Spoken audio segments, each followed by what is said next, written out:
Islamic Research Center. آج ہم ایک ایسی صحابیہ کے بارے میں پڑھیں گے جن کو قرآن مجید سے بے حد محبت تھی، اور اس دعا کے ساتھ ہم ان کے حالات زندگی کے بارے میں جانیں گے کہ اللہ تعالی ہم سب کو بھی قرآن مجید کی یہ محبت اور اس پر اسی طرح سے عمل کرنا اور قرآن مجید کے ساتھ زندگی بتانا نصیب فرما دے۔ وہ خواتین جنہیں اپنی حیات میں محمد رسول اللہ صلی اللہ علیہ وسلم کے ارد گرد رہنا نصیب ہوا، انہی میں سے ایک ایسی خاتون تھیں جن کے گھر ہر جمعے کو نبی صلی اللہ علیہ وسلم جایا کرتے تھے، اور آپ صلی اللہ علیہ وسلم جب خود جاتے تھے تو آپ اس وقت دوسروں سے یہ کہتے تھے انطلقوا بنا نزور الشہیدہ، ہمارے ساتھ چلو شہیدہ خاتون سے ملتے ہیں۔ شہیدہ ان کا نام نہیں تھا، یہ خوشخبری تھی، رسول اللہ صلی اللہ علیہ وسلم نے بشارت دی تھی۔ جس کو اپنی زندگی میں یہ پتا چل جائے رسول کی زبان سے کہ اسے اللہ تعالیٰ شہادت کے مرتبے پر فائز کرنے والے، اس کی خوشی کا کیا ٹھکانہ ہوگا۔ شہادت کی کیسی تمنا تھی ان کے دل میں۔ جب غزوہ بدر ہوا اس موقع پر سیدہ ام ورقہ نے نبی صلی اللہ علیہ وسلم سے یہ درخواست کی تھی کہ مجھے ساتھ جانے کی اجازت دیجیے، میں زخمیوں کو پانی پلاؤں گی، ان کی مرہم پٹی کروں گی۔ تو آپ صلی اللہ علیہ وسلم نے انہیں جانے کی اجازت نہیں دی، جبکہ آپ جانتے ہیں کہ غزوات میں خواتین کو اجازت ملا کرتی تھی۔ ہم یہ بات خاص طور پر اس حوالے سے بھی دیکھیں گے کہ اتنی زیادہ تمنا کسی کے دل میں ہو کہ کوئی شہادت کا مرتبہ پانا چاہے اور میدان جنگ میں جانا چاہے اور اسے کہا جائے آپ گھر رہو گے اور باقی لوگوں کو جانے کی اجازت دے دی جائے۔ ہمیں یہ بھی دیکھنا ہے کہ اتنی بڑی تمنا رکھنے والی خاتون اللہ کی رضا پر کیسے راضی ہوئی تھی۔ اللہ تعالیٰ نے انہیں گھر میں رہنے کے باوجود کیسے شہادت کے مرتبے پر فائز کر دیا تھا۔ ہاں، جو اللہ کی رضا پہ راضی ہو جائے اللہ تعالیٰ اس کے لیے ایسے ہی اسباب پیدا فرما دیتے ہیں۔ سیدہ ام ورقہ کی یہی بات ہم ذرا ڈیٹیل سے دیکھیں گے۔ سیدہ ام ورقہ رسول اللہ کی خدمت میں حاضر ہوئی، چاہتی تھی کہ اللہ تعالیٰ کے فرمان پر عمل پیرا ہوں۔ انفروا خفافا وثقالا وجاہدوا باموالکم وانفسکم فی سبیل اللہ ذالکم خیر لکم ان کنتم تعلمون۔ سورۃ توبہ کی آیت نمبر 41 ہے۔ نکلو اللہ کی راہ میں، خواہ ہلکے ہو یا بوجھل، اور جہاد کرو اللہ کی راہ میں اپنے مالوں اور اپنی جانوں کے ساتھ، یہ تمہارے لیے بہتر ہے اگر تم جانو۔ دیکھیے آیت تو میں نے آپ کے سامنے بھی تلاوت کی۔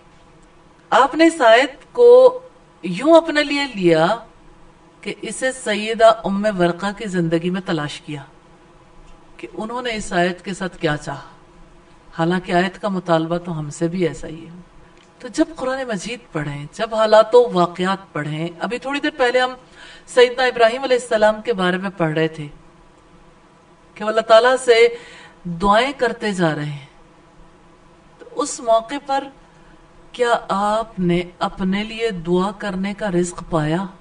یا آپ اپنے آپ سے پوچھئے کہ وہی موقع ہوتا ہے دعائیں کرنے کا، جب پیغمبر دعائیں کر رہے ہیں تو آمین، یعنی پڑھیں بھی سنیں بھی تو آمین ضرور کہیں تاکہ اللہ تعالیٰ کی رحمت ہو جائے، کیونکہ اللہ تعالیٰ کی طرف سے رحمت صرف ہمارے اعمال کی بنیاد پر نہیں ہوتی کہ ہم وہی مخصوص عمل کر لیں، تبھی ہمارے ارادوں ہماری نیتوں کے ساتھ رحمت کا آغاز ہوتا ہے۔ اور جس وقت ہم اللہ تعالیٰ سے مانگتے ہیں، دعائیں کرتے ہیں، تو اللہ تعالیٰ کی طرف سے رحمت کی پھواریں برستی ہیں اور زیادہ رحمت نصیب ہوتی۔ تو ولید بن عبداللہ بن جمیح نے حدیث بیان کی، وہ کہتے ہیں مجھے میری دادی جان اور عبد الرحمن بن خلاد انصاری نے سیدہ ام ورقہ بنت عبداللہ ابن حارث کے حوالے سے بیان کیا۔ وہ کہتی ہیں کہ نبی کریم ہر جمعے کو میرے گھر تشریف لایا کرتے تھے انہوں نے رسول اللہ سے جنگ بدر کے دن پوچھا کہ کیا مجھے آپ کے ساتھ جنگ پر جانے کی اجازت ہے؟ میں بیماروں کی تیمارداری کروں گی، زخمیوں کا علاج معالجہ کروں گی، شاید اللہ تعالیٰ مجھے شہادت عطا فرما دے۔ تو رسول اللہ نے فرمایا آپ اپنے گھر ہی میں رہیں، اللہ تعالیٰ آپ کو شہادت عطا کرے گا۔ اس کے بعد ان کا نام شہیدہ رکھ دیا گیا۔ سنن نبی داؤد کی روایت ہے 591 نمبر پر، سیدہ ام ورقہ کو گھر میں رہنے کا حکم ملا تو ان کے لیے اس کے سوا کوئی چارہ کار نہیں تھا کہ وہ اپنے گھر میں ہی رہتی اور مطمئن رہتی۔ اور کتنی سعادت مند خاتون تھیں، انہوں نے اس حقیقت کو پا لیا تھا من یطع الرسول فقد اطاع اللہ، جو رسول کی اطاعت کرتا ہے اس نے بلا شبہ اللہ تعالیٰ کی اطاعت کی۔ وَمَن تَوَلَّى فَمَا أَرْسَلْنَاكَ عَلَيْهِمْ حَفِيظًا، اور جو منہ موڑ گیا تو بہرحال ہم نے تجھے ان لوگوں پر پاسبان بنا کر تو نہیں بھیجا۔ سیدہ ام ورقہ رسول اللہ کے حکم پر مطمئن ہو گئی۔ ہم اس عظیم خاتون کے حالات کو زیادہ ڈیٹیل کے ساتھ دیکھیں گے۔ جب بھی آپ ہر جمعے کو ان کے گھر جایا کرتے تھے اور آپ جاتے ہوئے یہ کہہ کر چلتے تھے انطلقوا بنا، ہمارے ساتھ چلو۔ آپ سوچئے مردوں کا گروہ ہے، انطلقوا بنا نزور الشہیدہ، ہمارے ساتھ چلو ہم شہیدہ خاتون سے ملتے ہیں۔ ایک اور چیز جو اس جگہ پہ رک کے دیکھنے کی ضرورت ہے، کیا مرد خواتین سے ملنے کے لیے جا سکتے ہیں؟ اسلام تو خواتین کا دائرہ کار الگ کر دیتا۔ کیا صالح خواتین سے ملنے کے لیے صالح مرد جا سکتے ہیں؟ ہاں، صالحیت شرط ہے، حالات و واقعات کے مطابق اجازت ملتی ہے۔ اور اب یہ دیکھیے کہ مقصد کا صالح ہونا بھی شرط ہے۔ یہاں مقصد واضح طور پر نظر آ رہا ہے، وہ کیا ہے؟ انطلقوا بنا نزور الشہیدہ، ہمارے ساتھ چلو ہم شہیدہ عورت سے ملیں گے۔ یعنی آپ صلی اللہ علیہ وسلم نے اتنی سادگی کے ساتھ ان کی شہادت کی بات ہائی لائٹ کر دی کہ اللہ کی راہ میں شہید کے طور پر پیش ہوں گے انشاءاللہ۔ تو خواتین اور مردوں کا دائرہ کار اگرچہ الگ ہے، لیکن سورہ التوبہ میں بھی رب العزت نے اس کے بارے میں بیان کیا ہے، اور یہ آیت نمبر 71 ہے سورہ التوبہ کی۔ رب العزت کا فرمان ہے والمؤمنون والمؤمنات بعضهم اولیاء بعض یأمرون بالمعروف وینہون عن المنکر ویقیمون الصلاة ویؤتون الزکاة ویطیعون اللہ ورسولہ اولئک سیرحمہم اللہ ان اللہ عزیز حکیم۔ اور مومن مرد اور مومن عورتیں ایک دوسرے کے مددگار ہیں، وہ نیکی کا حکم دیتے ہیں اور برائی سے منع کرتے ہیں، نماز قائم کرتے ہیں اور زکوٰۃ ادا کرتے ہیں، اللہ تعالیٰ اور اس کے رسول کی اطاعت کرتے ہیں، ان لوگوں پر اللہ تعالیٰ ان قریب رحم فرمائے گا۔ تو اب دیکھیے کہ مومن مردوں اور عورتوں کا کام کیا ہے کہ وہ برائی سے روکنے والے ہیں، برائی کرنے والے نہیں ہیں، برائی کے لیے نہیں ملتے، وہ نیکی کا حکم دینے والے ہیں، نیکی کے لیے ایک دوسرے کے ساتھ ملتے ہیں، نیکی کے کاموں کے لیے، اس کی ترویج و اشاعت کے لیے وہ سب نماز قائم کرتے ہیں، سب زکوٰۃ ادا کرتے ہیں، اللہ اور اس کے رسول کی اطاعت کرتے ہیں، ان پر اللہ تعالیٰ کی رحمت ہے۔ تو مومن مرد اور مومن عورتیں جب نیکی کے لیے ایک دوسرے کے ساتھ تعاون کرتے ہیں اور برائی کو ختم کرنے کے لیے تعاون کرتے ہیں تو اللہ تعالیٰ ان پر رحمت نازل فرماتے ہیں، روکتے نہیں۔ میں رک کر ہمیشہ اس طرح کی بات ضرور اس لیے سامنے رکھ دیتی ہوں کہ یہ وہ کنفیوژنز ہیں جو ہماری سوسائٹی میں ہمیشہ رہتی، کہ ہماری سوسائٹی میں نیکی کے کام کے لیے خواتین کو بھی گھر سے باہر نکلنے کی اجازت نہیں ملتی۔ نیکی کے کام کے لیے وہ سوسائٹی جہاں پر ہر برائی کے لیے سب کو کھلی اجازت ہے، کوئی گھر کے اندر یا گھر کے باہر جہاں کہیں جس سے جی چاہے رابطہ کرے، موبائلز پاس ہیں، آئی پیڈز پاس ہیں، ڈیفرنٹ ڈیوائسز ہیں، جس طرح سے بھی اسکائپ پہ، ای میل پہ، میسیجنگ کے تھرو، چیٹ کے تھرو، کال کے تھرو، ڈائریکٹ ملاقاتیں، گھر میں، آفیسز میں، مختلف میٹنگ سپاٹس ہیں، ہوٹلز میں، جگہ جگہ کہیں کوئی رکاوٹ نہیں۔ کسی اپنے شہر میں کو ملنا چاہے یا کسی دوسرے شہر میں جانا چاہیے، کسی دوسرے ملک میں، ایون دوسرے ممالک میں میٹنگز اٹینڈ کرنے کے لیے خواتین جاتی ہیں جو جابینس ہیں یا پڑھنے کے لیے جاتی ہیں، اور سم ٹائمز ایسا ہوتا ہے کہ پہلے ہی دن فیس بک پہ مردوں کے ساتھ تصویریں بھی لگی ہوتی ہیں جانے کے بعد، اور عجیب حالات میں بھی لگی ہوتی ہیں، پھر بھی گھر والے خوش ہوتے ہیں کہ ترقی کر رہی ہے ہماری بیٹی. اور جہاں پہ نیکی کے کسی کام کے لیے کوئی بات ہو تو ہر جگہ دین کو جواز بنا کے سامنے رکھا جاتا ہے، دین ہی اس کی اجازت نہیں دیتا.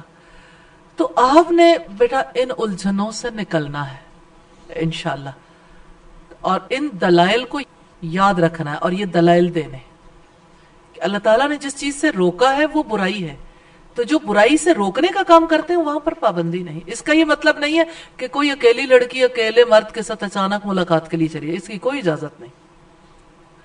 نبی صلی اللہ علیہ وسلم نے فرمایا جہاں پر ایک مرد اور ایک عورت ہوگی اکیلے تنہائی میں ملیں گے تو تیسرا شیطان ہوگا. اس وجہ سے اس بارے میں بھی ضرور دیکھنا چاہیے کہ اس معاشرتی زندگی میں کس طرح کی ملاقاتوں کی، کس صورتحال میں ملاقاتوں کی اجازت ہے. تو یہاں پہ صرف اکیلے مردوں کا خاتون کے گھر جانا ہے. دلیل ہے اس میں کہ رسول اللہ صلی اللہ علیہ وسلم اپنے ساتھیوں سے بھی کہتے تھے، خود تو جاتے ہی تھے، ساتھیوں سے بھی کہتے تھے آؤ چلیں شہیدہ کے گھر. تو یہ اسلامی معاشرت ہے. اسلامی طرز معاشرت سیکھنا چاہتے تو دیکھیں لوگ کیسے ایک دوسروں کے گھر میں جاتے ہیں، اور اکٹھے ہو کر بھی جاتے ہیں اور الگ الگ بھی. اور ہمارے یہاں اگر کوئی یعنی اس طرح سے صالح افرادی سے ہی کسی خاتون سے ملنے کے لیے اس کے گھر چلے جائیں تو پھر اس کے رشتہ ازدواج کا خطرہ لاحق ہو جاتا ہے. یعنی ایک ننگی تلوار سر پر لٹکتی رہتی ہے کہ یہ ممکن نہیں. ہاں اگر دنیا کے کسی مقصد کے حصول کے لیے کوئی آنا چاہے کوئی روک رکاوٹ نہیں. تو یہ ڈبل سٹینڈرڈز ہیں اس سوسائٹی کے، صرف بے دین لوگوں میں نہیں، دیندار لوگوں میں زیادہ ہے معذرت کے ساتھ. اس لیے انشاءاللہ تعالی اللہ تعالیٰ کے حکم کے مطابق نبی صلی اللہ علیہ وسلم کی سنت کے مطابق چلنا ہے. اور اسلامی طرز معاشرت میں دیکھیے آپ کہ کتنا آپس میں میل جول ہے، باہمی تعلق کیسا ہے. اور ہم یہ بھی دیکھیں گے کہ سیدہ ام ورقہ کے گھر رسول اللہ ہر دفعہ کیوں لے جاتے تھے صحابہ کو، اور دعوت بھی دیتے تھے آؤ چلیں. کبھی آپ نے ایک دوسرے کے گھر جانے کے لیے دعوت دی ایک دوسرے کو کہ آؤ فلاں کے گھر چلیں؟ تو آج یہ ضرور طے کریں کہ ہم سب کس کے گھر پہلے جائیں گے. جانا چاہیے نا. تو دیکھیں وہ کون خوش نصیب ہوتا ہے جس کے گھر پہ پہلی ملاقات ہوتی ہے. اور اس کے لیے رسول اللہ صلی اللہ علیہ وسلم کی زندگی مثال ہے. آپ ایک درزی نے آپ کی دعوت کی تو آپ سے کہا کہ آپ ہمارے گھر آئیں کھانا کھائیں. اب ہمارے جیسے افراد جو ہے نا کلیئر کٹ نقشہ نہیں واضح نا کہ کس طرح سے جب کسی کے گھر جانا ہے تو کیسے جانا ہے. تو آپ صلی اللہ علیہ وسلم نے فرمایا کیا عائشہ بھی؟ اب آپ اس میں دیکھیں کتنی بڑی بات ہے رسول اللہ صلی اللہ علیہ وسلم کے طرز عمل میں کہ اپنی بیوی کو ساتھ لے کے جانا ہے تو یوں ہی جبری مسلط نہیں کرنا کہ ہو سکتا ہے کسی کے لیے میری بیوی کا جانا یعنی ناگوار تو نہیں ہوگا لیکن مشکل ہو جائے. تو آپ نے اس سے کہا کہ عائشہ بھی؟ اس نے کہا بالکل نہیں. تو کتنے یعنی وہ کھرے لوگ تھے اور اللہ تعالیٰ نے ان کی زندگیوں کو ہمارے لیے مثال بنایا. آپ صلی اللہ علیہ وسلم نے فرمایا پھر میں بھی نہیں. دوسری دفعہ درزی نے ہمت نہیں آ رہی، اس نے پھر کہا کہ اللہ کے رسول آپ میرے گھر کھانے پہ آئے. تو آپ صلی اللہ علیہ وسلم نے فرمایا کہ عائشہ بھی؟ اس نے کہا نہیں. آپ نے فرمایا پھر میں بھی نہیں. تیسری دفعہ اس درزی نے کہا کہ آپ میرے گھر کھانے پہ آئیے. آپ نے فرمایا کہ عائشہ بھی؟ اس نے کہا ہاں. آپ نے فرمایا ٹھیک ہے پھر ہم آتے ہیں. لقد کان لکم فی رسول اللہ اسوۃ حسنہ. یعنی ہمیں تو زندگی وہاں سے سیکھنی ہے، اپنی مرضی کے طور طریقے اختیار نہیں کرنے. ہمارے یہاں تو کسی ایک کو کھانے پہ بلاؤ 10 ساتھ آ جاتے ہیں. اچھا وہ کیا ہے کہ جی اب میں اپنے بچوں کو کہاں چھوڑ کے آتی، اب فلاں کہاں پہ ہوتا. اب میرے گھر پہ مہمان آئے تھے، میں نے کہا چلو اس کو بھی ساتھ لے جاؤں. ایک بڑی دیندار خاتون ہے، ان کو میں نے دیکھا کہ یعنی جب کبھی کسی کے یہاں جاتی ہیں اگر اکیلے انوائٹڈ ہو، ایون شادیوں پہ آپ کو پتا ہے آج کل ہوٹلز میں جب یا شادی ہالوں میں میرج ہال میں شادی ہوتی ہے تو وہاں پہ فکسڈ افراد ہی جا سکتے ہیں، زیادہ نہیں. میں نے انہیں دیکھا یعنی اتنے دیندار گھرانے سے ان کا تعلق ہے، جب کبھی کسی کے یہاں جائیں گے 8-10 لوگ ساتھ لے جائیں گے کہ یہ میرے بچے تھے اور یہ میرے گھر میں مہمان آئے ہوئے تھے. میں نے کہا چلو جانا ہی ہے تو اکٹھے چلے جاتے ہیں. تو میں نے ان کی زندگی میں یہ دیکھا کہ وہ پورے دین کو اپنے گرد ہی گھما دیتی ہیں، ہر ایک چیز. حالانکہ ان کا عقیدہ بھی درست ہے لیکن یہ بات ان کو سالوں سال گزر گئے میں نہیں سمجھا پائی. کیونکہ ہدایت تو جسے اللہ تعالیٰ چاہتا ہے اسی کو دیتا ہے. تو اس وجہ سے نا اللہ تعالیٰ سے ضرور شرح صدر مانگا کریں. جس طرز عمل کے بارے میں ہمیں پتا چلے کہ یا اللہ اسی طرح سے ہمارے دلوں کو بھی کھول دیجئے کہ ہمیں اسی طرح کی زندگی بسر کرنی نصیب فرمائیے. تو آپ کا جی چاہتا ہے کہ ہم اسلامی طرز معاشرت کو سیکھیں پھر اسی طرح کی زندگی گزاریں؟ جی چاہتا ہے؟ یا یہ جی چاہتا ہے کہ جیسے ہم نے اپنی فیملی میں زندگی گزارنی سیکھی ویسے ہی گزاریں گے، یا سکولز کالجز میں جیسے رہے بس اسی طرح کے تعلقات رکھنے؟ تو ہم نے اپنی زندگی کو نبی صلی اللہ علیہ وسلم کی زندگی کے مطابق ڈھالنا. اب آپ یہ دیکھیے طرز معاشرت سیکھنا چاہتے ہیں تو اس میں آپ کے صحابہ کرام، صحابیات، ان کے بچے، وہ سارا ماحول بھی ساتھ آتا ہے. اور ہم جب صحابہ کرام کی اور صحابیات کی زندگیوں کو پڑھتے ہیں تو ہم طرز معاشرت سیکھ رہے ہیں الحمدللہ. تو یہ طرز معاشرت سیکھنا، رواج دینا، یہ صرف الفاظ کی بات نہیں ہے. ٹھیک ہے الحمدللہ. تو انطلقوا بنا نزور الشہیدہ، ہمارے ساتھ چلو شہیدہ خاتون سے ملتے ہیں. تو ام ورقہ میں ان کے لیے رسول اللہ کی پیشین گوئی تو تھی، بشارت تھی، لیکن ام ورقہ کی بہت سی اور خوبیاں ہم دیکھتے ہیں. جیسے انہوں نے رسول اللہ سے مطالبہ کیا کہ ان کے لیے ایک مؤذن متعین کر دیں، تو آپ نے ان کا یہ مطالبہ بھی پورا کر دیا. یہ روایت سنن ابی داؤد کی ہے، اور پہلے والی روایت جو ہم نے دیکھی تھی صحیح ابن خزیمہ کی تھی 1676 نمبر پہ. تو رسول اللہ نے سیدہ ام ورقہ کو اجازت دی تھی کہ وہ اپنے گھر میں عورتوں کو باجماعت نماز پڑھا سکتی ہیں. رسول اللہ کی طرف سے عورتوں کا امام مقرر کیا جانا بلا شبہ ام ورقہ رضی اللہ تعالی عنہا کے لیے بہت بڑا اعزاز ہے جس میں وہ منفرد دکھائی دیتی. سیدہ ام ورقہ قرآن مجید کی حافظہ تھیں.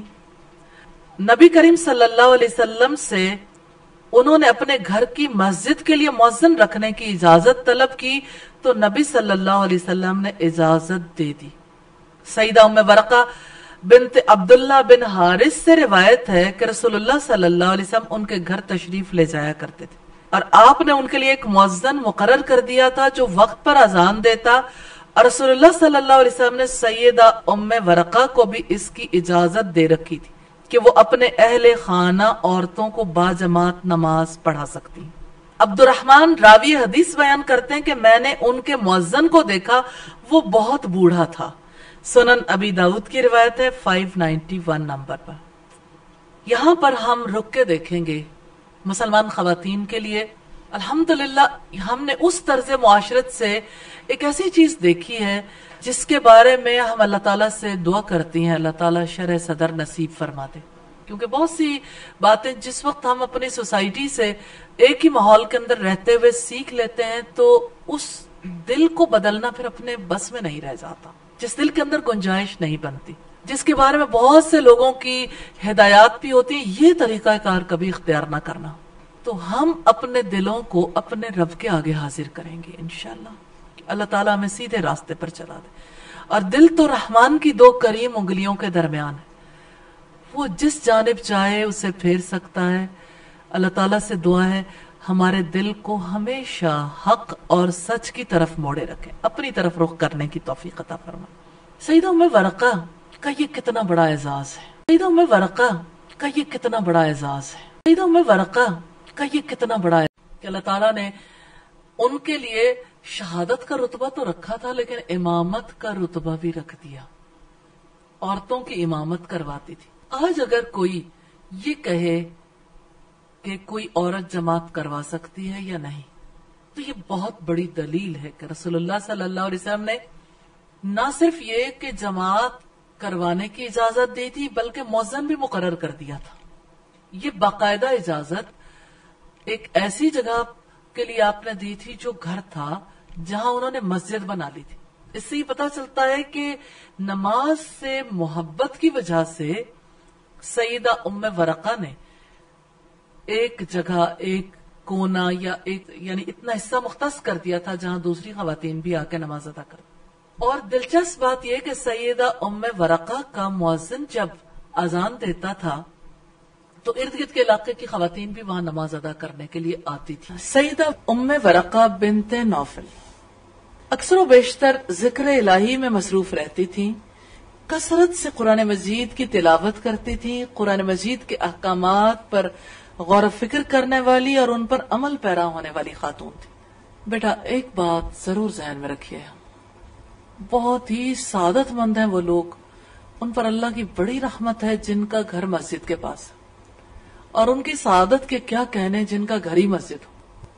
تو مرد جہاں باجماعت نماز پڑھنے کے لیے جاتے ہیں اس گھر پر بھی اللہ تعالیٰ کی رحمتیں ہوتی ہیں، لیکن جس گھر میں 5 وقت اذان ہو اور 5 وقت جماعت کے ساتھ نماز ہو، اس گھر میں نیکی کا ایک ماحول بن جاتا ہے، اور ابلیس کو ان گھر والوں پر کام کرنے کا موقع کم ملتا ہے۔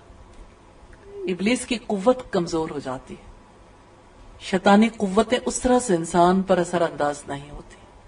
الحمدللہ اس وجہ سے اپنے گھروں میں ضرور ایسے کونے منتخب کیجئے جہاں مستقل نماز پڑھنے کا کوئی نہ کوئی سلسلہ جاری رہے۔ اور سیدہ ام ورقہ کے حوالے سے کچھ اور کنفیوژنز بھی جو خواتین کے حوالے سے ہیں وہ ضرور دور ہوں گے انشاءاللہ۔ تو اللہ تعالیٰ سے یہ دعا ضرور کر لیں، اللہ تعالیٰ قرآن مجید کی تلاوت کی توفیق عطا فرمایا، محبت عطا کر دے قرآن حکیم سے، اور رات اور دن کے اوقات میں اس کی تلاوت کی توفیق دے۔ جو بھول جائیں اللہ تعالیٰ یاد کروا دیں، جو یاد نہیں یاد کرنے کی توفیق دیں۔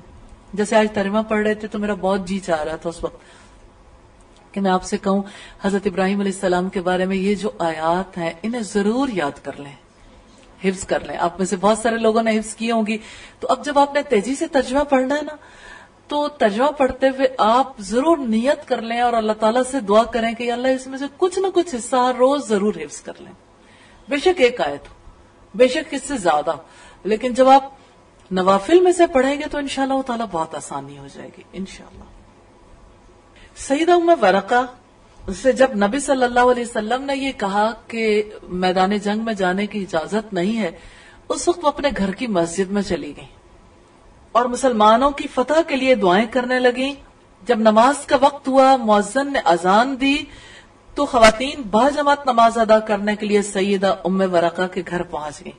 اب آپ دیکھیے کہ سارے مرد تو جہاد کرنے کے لیے گئے تھے اور مدینہ میں پیچھے خواتین تھیں، بچے تھے یا معذور افراد تھے۔ مدینہ کی خواتین کے دل کتنے بےتاب ہوں گے، ساری اکٹھی ہوئی، اور ام ورقہ نے جس وقت رضی اللہ تعالی عنہا نے جماعت کروائی، پھر انہوں نے دعا کروائی مسلمانوں کے لیے۔ اس وقت کیسی دل سے دعائیں نکلی ہوں گی کہ میدان جنگ میں جانے کا موقع تو نہیں ملا لیکن دعاؤں سے ان کے ساتھ مل گئی الحمدللہ۔ سیدہ ام ورقہ نے اللہ تعالیٰ کی بارگاہ میں نماز کے ختم ہونے کے بعد ہاتھ اٹھائے، بڑے خشوع و خضوع سے آہوزاری کرتے ہوئے دعا مانگنے لگی اور خواتین ان کی دعا پر آمین کہنے لگی۔ ادھر رسول اللہ صلی اللہ علیہ وسلم میدان بدر میں اپنے رب سے دعائیں مانگنے اور اللہ تعالیٰ سے اپنے وعدے کو پورا کرنے کے لیے التجا کرنے لگے۔ تو یوں ہم دیکھتے ہیں کہ ادھر سیدہ ام ورقہ دعا کر رہی تھی، ادھر رسول اللہ صلی اللہ علیہ وسلم دعا کر رہے تھے۔ ایک اور کنفیوژن اس مقام پر بہت ضروری اسے دور کرنا، سیدہ ام ورقہ کیا سب لوگوں کو دعا کروا رہی تھی یا خود دعا کر رہی تھی؟ اس موقع پر اگر وہ نماز کے بعد سب کو دعا کروا رہی تھی تو رسول اللہ نے تو کبھی دعا نہیں کروائی تھی، نماز کے بعد فرض نماز کے بعد ہاتھ اٹھا کے یوں دعا نہیں کروائی تھی۔ سیدہ ام ورقہ کے ساتھ لوگوں نے آمین کیسے کہی؟ سیدہ ام ورقہ اپنے لیے ہی دعا کر رہی تھی لیکن آہوزاری کر رہی تھی تو دوسرے لوگوں کی بھی وہی بات تھی، تو انہوں نے اپنی دعا چھوڑ کے ان کی دعا پہ آمین کہنا شروع کر دیا۔ اس کا یہ مطلب نہیں تھا کہ ان کے اس طرز عمل کی وجہ سے باقی افراد بھی نماز کے بعد امام کے پیچھے ہاتھ اٹھا کے یوں دعا کرنے لگ جائیں۔ نماز کے بعد باقاعدہ دعا رسول اللہ صلی اللہ علیہ وسلم نے نہیں کروائی۔ ہاں، ہر کوئی خود اپنے لیے ضرور دعا کرے گا، کیونکہ نماز کے بعد کے اذکار نبی صلی اللہ علیہ وسلم کیا کرتے تھے، آپ صلی اللہ علیہ وسلم جو دعا کرتے تھے اپنے لیے، اسی طرح سے اپنے لیے سب لوگ دعا کریں گے نماز کے بعد۔ تو اللہ سبحانہ و تعالی نے نبی صلی اللہ علیہ وسلم اور صاحب تقوی سیدہ ام ورقہ رضی اللہ تعالی عنہا کی دعاؤں کو قبول فرمایا اور اس طرح سے میدان بدر میں مسلمانوں کو فتح نصیب ہوئی۔ سیدہ ام ورقہ ذکر الہی سے اپنی زبان کو تر رکھتی تھی، اپنے رب سے کیے گئے وعدے پورے کرنے والی تھی، اپنے دین اور رسول اللہ کے ساتھ بڑی مخلص تھی، اچھے افعال اور اقوال کی دل دادہ تھی، تمام حالات میں ہر قسم کے شر سے نفرت کرنے والی خاتون تھی. یہاں پہ رک کے یہ بھی دیکھنے کی ضرورت ہے کہ سیدہ ام ورقہ ہر وقت اللہ کا ذکر کیسے کرتی تھی، جبکہ عام لوگ جب ذکر کرنا چاہتے ہیں تو بھول جاتے ہیں. اللہ تعالیٰ کو اس بات کے بارے میں اللہ تعالیٰ کی رحمت ہے کہ اس نے خود حکم دیا وَاذْكُرْ رَبَّكَ إِذَا نَسِيتَ، اپنے رب کو یاد کرو، اس کا ذکر کرو جب آپ بھول جاؤ. تو انسان بھولتے ہیں. بات یہ ہے کہ جس کا گھر مسجد ہو اور جو نماز سے اتنی محبت رکھے اور قرآن سے اتنی محبت ہو، تو جیسے آپ دیکھتے ہیں کہ ہمارے یہاں کہتے ہیں پانی پانی کو کھینچتا ہے، یعنی جب بارشیں بہت ہوتی ہیں تو اور بارشیں ہوتی ہیں، اور کہتے ہیں کہ پیسہ پیسے کو کھینچتا ہے، یعنی جب کسی کے پاس مال زیادہ ہوتا ہے تو اور زیادہ مال پیدا ہونے کے اسباب بن جاتے ہیں. ایسے ہی اعمال صالحہ، صالح اعمال کو کھینچتے ہیں. تو ان صالح اعمال میں سے نماز کی محبت. گھر کے اندر ایک ایسا نیکی کا ماحول ہے جہاں ہر وقت جی لگا رہتا ہے اللہ تعالیٰ کے ساتھ، ایک دل کا تعلق جڑا ہوا. لیکن یہاں دیکھیے کہ یہ سیدہ ام ورقہ بذات خود ان ساری چیزوں کا اہتمام کرنے والی تھی. خود قرآن کی حافظہ تھی، خود نماز کی جماعت کرواتی تھی، نماز کے لیے جماعت کرواتی تھی، تو قرآن مجید نوافل میں پڑھتی تھی، زیادہ وقت قرآن حکیم کے ساتھ گزرتا تھا. الحمدللہ. تو قرآن مجید کے ساتھ زیادہ وقت گزارنا نیکی سے محبت پیدا کرتا ہے، نیک کام کرنے کے لیے انسان کا ذہن بنا رہتا. اس لیے ان دنوں میں خاص طور پر جب آپ نے ترجمہ تیزی کے ساتھ پڑھنا ہے، تلاوت زیادہ سنیں.